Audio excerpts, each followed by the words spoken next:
No one noticed when Imran Qureshi stopped showing up. Not at first. He was the kind of man who arrived on time, did his job quietly, and left without conversation. No drama, no attention, no enemies.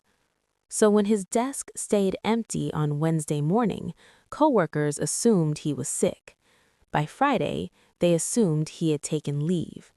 It was not until the following Monday that someone finally asked a question, and by then, it was already too late. In 2011, Imran Qureshi was 38 years old. He worked as a logistics supervisor for a mid-sized distribution company. His responsibilities were simple on paper: track inventory, approve shipments, verify deliveries. It was not a glamorous role, but it was a position built on trust. Imran lived alone in a rented apartment. His routine never changed: work, dinner, sleep. Every Sunday, he visited his mother. Every Thursday, he paid his bills in person. People like Imran leave patterns behind, which is why his disappearance should have been obvious, but it was not. On the evening he vanished, Imran left his office at 7:04 p.m. Security cameras captured him exiting the building. He paused briefly near the door, adjusted his jacket, then walked toward the parking lot. There was nothing unusual about his body language: no hesitation, no urgency, no sign that anything was wrong. That video became the last confirmed image of him alive. His car was discovered 3 days later. It was parked near a service road on the outskirts of the city. Not abandoned, parked. The doors were locked. The interior was clean. There were no signs of damage. No blood, no broken glass, no forced entry. Inside the glove compartment, police found his registration papers. In the trunk, nothing. No suitcase, no personal belongings. It was as if the car had been placed there deliberately. Police questioned his coworkers first. No arguments, no threats, no recent conflicts. His manager described him as reliable, quiet, forgettable. That word would come up again later. His phone records showed a final outgoing call at 6:41 p.m. It lasted less than 20 seconds. The phone belonged to a prepaid phone, unregistered. The phone was switched off minutes later. It was never turned back on. Investigators checked his bank accounts. No withdrawals, no unusual activity.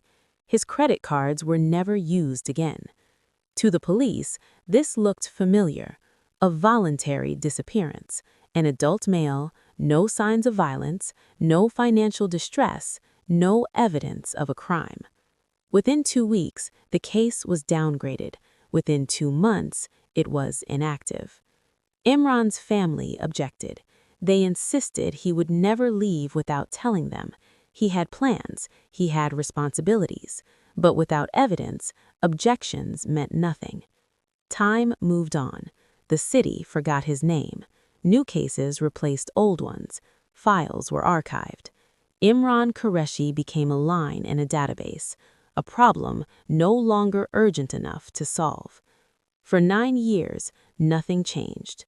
No tips, no sightings, no breakthroughs, until a document surfaced that was never meant to be seen again.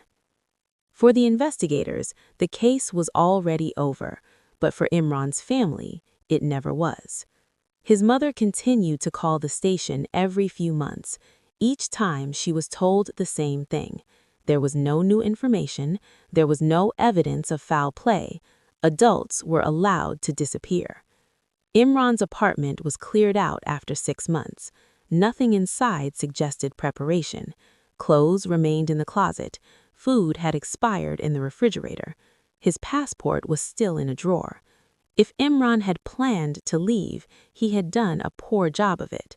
Still, without proof, suspicion faded.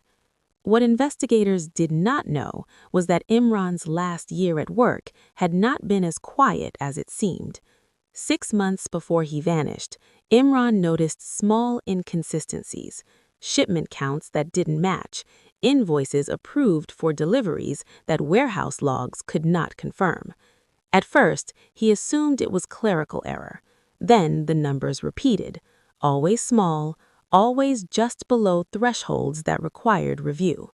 Imran documented everything: dates, times, item codes. He submitted internal reports.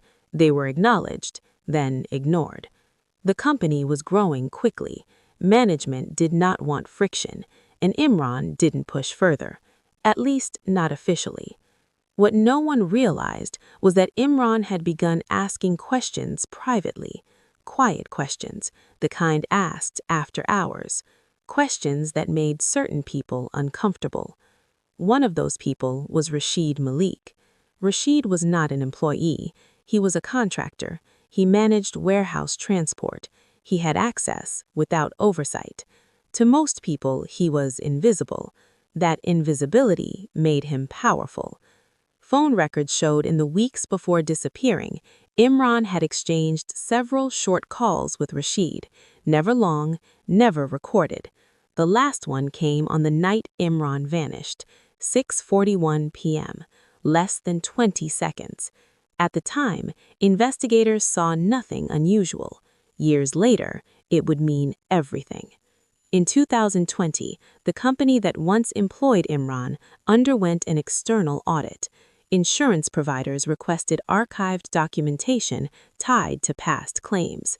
Thousands of scanned files were reviewed by software.